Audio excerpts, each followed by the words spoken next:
चोरी छुपे जाके मिलते हैं सीएम से। तुमने मीडिया के सामने मिले हैं, चोरी छुपे जाके मिले हैं क्या? हाथ मिलाता हुआ फोटो क्यों नहीं मिला है? क्या है भाई, उसे क्या है? हम सीएम के उस विचार से विपरीत है, चाहे कोई रहे। हमारी उसी व्यक्तिगत लड़ाई थोड़ी है। तो जिस कार्यक्रम में हम गए थे वो एक शादी वैवाहिक सामाजिक कार्यक्रम है। सामाजिक कार्यक्रम में हम सीएम का विरोध थोड़ी है। उनके सामने जाके छुपाएंगे कि मेरा बवासीर हुआ है, इलाज कैसे होगा? तो लाइक डेट अगर नक्सल इस राज्य की समस्या बीमारी है तो उसमें बहस होनी चाहिए। जमीन है तो सभ्यता है, जमीन है तो संस्कृति है, जमीन है तो भूगोल है, जमीन है तो घर है, परिवार है, द्वार है। जमीन नहीं है तो कुछ भी नहीं है। गालियां भी देने दीजिए, ऐसे ही मुख्यमंत्री भेड़िया बोलती है विपक्ष को। तो सदन आपका है, सरकार आपकी। बीच में ट्रेजरी बेंच वालों को खड़ा होने कोई उचित नहीं बनता है। विधायक उछल कूद कर सकते हैं बीच में, सत्ता पक्ष विपक्ष, लेकिन ट्रेजरी बेंच वाले कैसे खड़े हो जाएंगे? तो पैसा भी आ गया। हाँ, पैसा आ गया है, मोटा मोटी कितना आ गया? 2,13,000 और फिर 1,59,000, वो जो 9 दिन का वो काट के आया है पैसा। पैसा का क्या कर रहे हैं आप? तो बड़े बड़े दान करेंगे, उसमें बचेगा, हमको लगता है कुछ बचेगा। उसी से 2-4 को पैंट कुर्ता लेंगे। सदन में जाते हैं 80 नेता हैं, लेकिन जो वहाँ के वर्कर हैं, जो कर्मचारी हैं, जब वो मिलते हैं तो पूछेगा उनसे, जरा मत से मिलते तो क्या भाव होता है। 4-5 नए अस्पताल बनाने की भी घोषणा की गई है, लेकिन उसमें झारखंड के बच्चे उसमें कैसे घुसेंगे, इन सभी बातों पे डिस्कस नहीं किया गया। सीटेट को इनवैलिड कर दिया गया अभी टीचर का बहाली में, और जेटेट सरकार बहुत दिनों से ले नहीं रही है, तो जेटेट का मुद्दा भी उठाने का निसंदेह राज्य के लिए जेटेट आवश्यक है, तो जेटेट का मुद्दा उठेगा, जरूर उठेगा। डुमरी के लिए ट्रामा सेंटर का बात उठाया है, डुमरी को जिला बनाने का मांग उठाएंगे, डुमरी को ऊपर घाट के लिए अलग ब्लॉक, डुमरी के उत्तराखंड को अलग ब्लॉक बनाने की मांग उठाएंगे। झारखंड में कहा जाता है कि अगवा सरकार है, अगवा पार्टी का सरकार है और अगवा बजट पेश हुआ है, एनुअल बजट पेश हुआ है, लेकिन एनुअल बजट का बहुत सारे मुद्दों पे जयराम महतो विरोध करते हुए नजर आए, और कुछ कुछ मुद्दे ऐसे हैं जैसे कि कृषि मंत्रालय हो गया, उन सभी मुद्दों पे कुछ कुछ पॉइंट पे समर्थन करते हुए भी नजर आए हैं। तो तमाम मुद्दों पे जुड़ेंगे और बात करेंगे, क्योंकि बहुत सारा कंट्रोवर्शियल हॉट डिस्कशन मंत्री महोदय के साथ में भी इनका हो जाता है, तो तमाम चीजों पे जुड़ेंगे, बात करेंगे। किन किन मुद्दों पे आपकी सहमति है एनुअल बजट में? देखिए, कृषि को इस बार अच्छा बजट दिया है। 4-5 नए अस्पताल बनाने की भी घोषणा की गई है, लेकिन उसमें बजट है। हाँ, लेकिन एक मिनट रुकना चाहेंगे, लेकिन उसमें झारखंड के बच्चे उसमें कैसे घुसेंगे, इन सभी बातों पे डिस्कस नहीं किया गया। बिल्कुल, बहुत सारे लूप होल है। देखिए, पहला बात है कि बजट अभी घोषणा आपने किया है, धरातल पर काम होगा। उस काम में उस काम के होने के बाद क्या लोग लाभान्वित होंगे कि नहीं होंगे, वो भी बहुत बड़ा प्रश्न रहेगा। लेकिन अगर बजट को भी देखा जाए और थोड़ा सा अगर मतलब पॉजिटिव नेगेटिव दोनों को मिला के एक कॉम्बिनेशन करते हुए अगर अपनी राय देनी हो, तो कुछ कुछ बिंदु हैं जहां आप सरकार को कहेंगे हाँ ये ठीक हुआ है।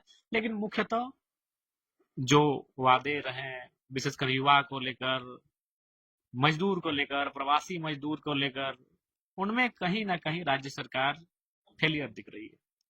तो कौन से मुद्दा आपको सबसे ज्यादा मतलब बजट में सबसे खराब लग रहा है?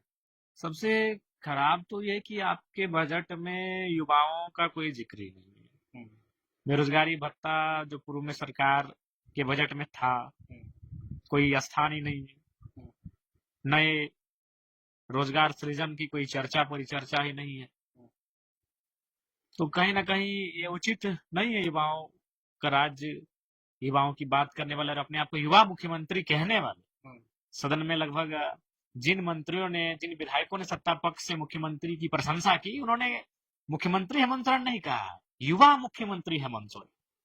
तो एक युवा मुख्यमंत्री होने का दम भरने वाले मुख्यमंत्री अगर युवाओं को इस प्रकार से निराशा और हताशा के बादल में झकझोर देंगे, मेरे हिसाब से उचित नहीं।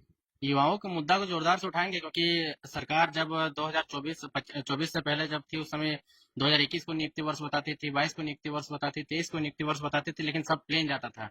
अब इस बजट में भी नियुक्ति वर्ष टाइप का कुछ दिख नहीं रहा है, तो युवाओं में एक तो 5 साल उधर बर्बाद हो गया, फिर 5 साल बर्बाद होगा, तो ऐसे ही हाहाकार मच गया, बेरोजगारी दर, पलायन, ये सब बहुत बड़ा मुद्दा है। तो इस मुद्दे को जोरदार से उठाएंगे सदन में।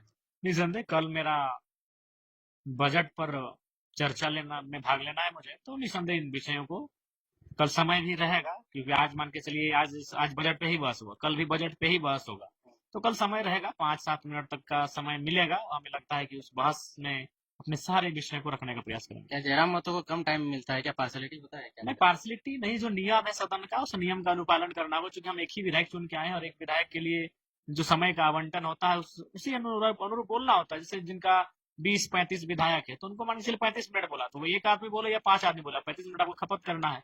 तो वहां जयराम महतो के सामने बाध्यता यही है कि भाई हम एक विधायक है और उसी के अनुसार हमको समय का आवंटन किया जाता है। जब गर्म हो जाते हैं तो कोई समझ में नहीं आते, पत्रकार को भी आप थोड़ा ले लेते हैं आड़े हाथ, मंत्री लोग को भी थोड़ा ऊंचे ठोर में बोल देते हैं जैसा नहीं बोलना चाहिए। नहीं, देखिए सबसे पहले बात मंत्री जी की भूल है।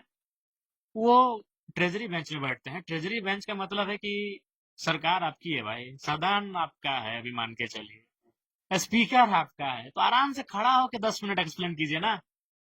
एक तो हमें सबसे कम समय मिलता है, अब जो बोलना है आप हमारे बारे में नकारात्मक बोलना है, गालियां भी देनी दीजिए, ऐसे ही मुख्यमंत्री भेड़िया बोल दिए थे विपक्ष को। तो सदन आपका है, सरकार आपकी है, लीजिए 10 मिनट और खड़े होइए ट्रेजरी बेंच पे और बोलिए। बीच में ट्रेजरी बेंच वालों को खड़ा होने का कोई औचित्य नहीं बनता है। विधायक उछल कूद कर सकते हैं बीच में, सत्ता पक्ष विपक्ष, लेकिन ट्रेजरी बेंच वाले कैसे खड़े हो जाएंगे?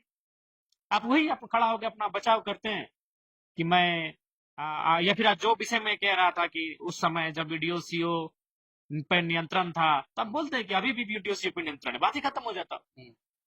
हल्ला करने की जरूरत ही नहीं थी मंत्री को। मंत्री हल्ला करने के लिए नहीं होता, हल्ला करने के लिए विधायक होता है, विपक्ष हल्ला करने के लिए होता है। मंत्री हल्ला करेगा तो फिर काहे की सरकार भैया?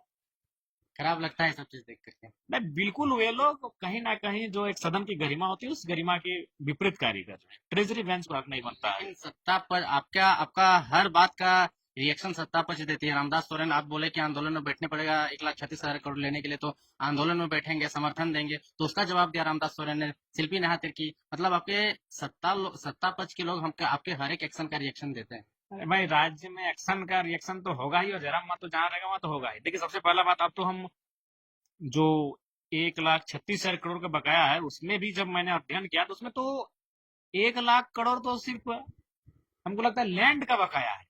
तो लैंड, इसका मतलब स्पष्ट हो, तो आम जनता का पैसा है। इसीलिए जीएम लैंड की रसीद नहीं काटी जा रही है। जीएम लैंड के नाम पर ये जो माइनिंग का मामला हो, आउटसोर्सिंग खनन का मामला हो, ये मोटी रकम उठा रहे हैं ये सरकार लोग। वो सरयू राय जी का सवाल है, सवाल को मैंने रखा है, अभी अध्ययन करना बाकी है।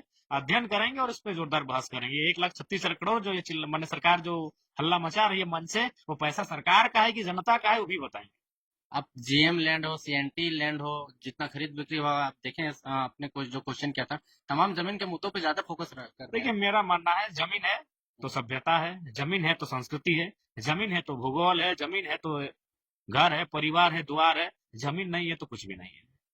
लोग पूछ रहे हैं उस दिन डुमरी में रात में जो कोयला रोक रहे थे, कितना कोयला चोर पकड़े और नहीं पकड़े, और बाद में अगला स्टेप आपका क्या होगा कुछ बता अभी नहीं रहे हैं। सदन आ गए हैं, सदन के पास जाएंगे तभी ना हिसाब फिर करेंगे। शनिचर को जा रहे हैं डुमरी, फिर रैंडमली जांच होगा। एकदम अचानक रैंडमली, एकदम डर भय थोड़ी है, रैंडमली जांच होगा। विधायक बनने से पहले भी नक्सलवाद पे बात करते थे, विधायक बनने के बाद भी सदन के अंदर नक्सलवाद पे, क्या कुछ इस मैटर को ज्यादा ही आप तवज्जो दे देखिए रहे हैं? मैं तवज्जो देना होगा, क्योंकि इस पे कोई बोलना नहीं चाहता है, और ये एक राज्य की बड़ी समस्या है, समस्या नहीं एक बीमारी है, और उससे आपको मुक्त करना होगा इस राज्य को। और तभी आप मुक्त कर सकते हैं जब किसी भी बीमारी का इलाज तभी होगा जब उस बीमारी पे बात करेंगे। अब आप डरेंगे कि जैसे मन से कोई गोपनीय बीमारी होगी, मन से बवासीर, अगर आप डॉक्टर के सामने जाकर छुपाएंगे कि मेरा बवासीर हुआ है तो इलाज कैसे होगा? तो लाइक डेट अगर नक्सल इस राज्य की समस्या बीमारी है तो उस पर बहस होनी चाहिए, उस पर चर्चा परिचर्चा होनी चाहिए। क्यों लोग इस विचारधारा की ओर आकर्षित होते हैं, उस विषय को जानना होगा। तो इसीलिए बिना बहस किए, बिना बात किए हमें नहीं लगता इस बीमारी से हम निजात पा सकते। इसलिए मैं डरता हूँ नहीं, मैं बात करता हूँ। 1932 खतियान पर तो आप जगह जगह मतलब हर विधानसभा घूम घूम के जनसभा करते थे और एक इंसान के एक इमोशन में भर दिए थे 32 होना चाहिए होना चाहिए। अभी 32 का क्या स्टैंड है? देखिए ना, हम लोग तो 32 पे लगातार, हम उस दिन सवाल भी 32 को ही लेकर दिए थे, तो ही प्रक्रिया अधीन है, प्रक्रिया अधीन है, प्रक्रिया अधीन है। पता नहीं लोग किसी संवेदनशील मामले को हमेशा प्रक्रिया अधीन में उलझा के रख देते हैं। युवाओं के लिए जो अभी शिक्षक की बहाली बहुत दिनों से नहीं हुई है, सीटेट को इनवैलिड कर दिया गया अभी टीचर का बहाली में, और जेटेट सरकार बहुत दिनों से ले नहीं रही, तो जेटेट का मुद्दा भी उठाने का। निसंदेह राज्य के लिए जेटेट आवश्यक है, तो जेटेट का मुद्दा उठेगा, जरूर उठेगा।